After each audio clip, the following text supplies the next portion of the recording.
वजन वाढणं नॉर्मल आहे, टेन्शन घेऊ नका. रोज वडापाव, पिझ्झा, बर्गर, चिप्स खाणं नॉर्मल आहे. पार्टीमध्ये घशापर्यंत खाणं नॉर्मल आहे. सकाळी संध्याकाळी चहा बिस्किट खाणं नॉर्मल आहे. रोज तर्रीची भाजी खाणं नॉर्मल आहे. कुठलाही व्यायाम न करणं नॉर्मल आहे. थोडं वजन वाढलं आहे म्हणून काय झालं, नॉर्मल आहे. पोट बाहेर आलंय म्हणजे जिसका नहीं पेट वो नहीं सेट. शर्टची बटणं बसत नाही मग काय झालं, नॉर्मल आहे. पण तुमचं वाढलेलं वजन एक दिवस अबनॉर्मल रिपोर्ट घेऊन येईल.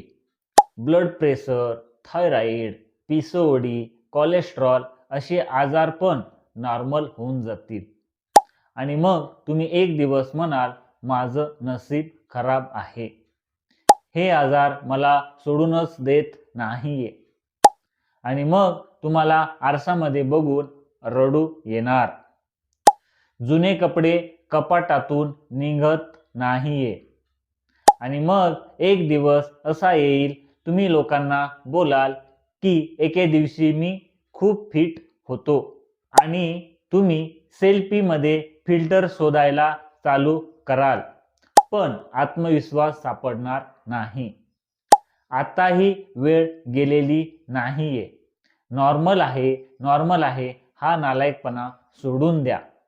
आजच निर्णय घ्या, आपल्या शरीराला वेळ द्या. कारण शरीर बदललं तरच सगळं बदलतं.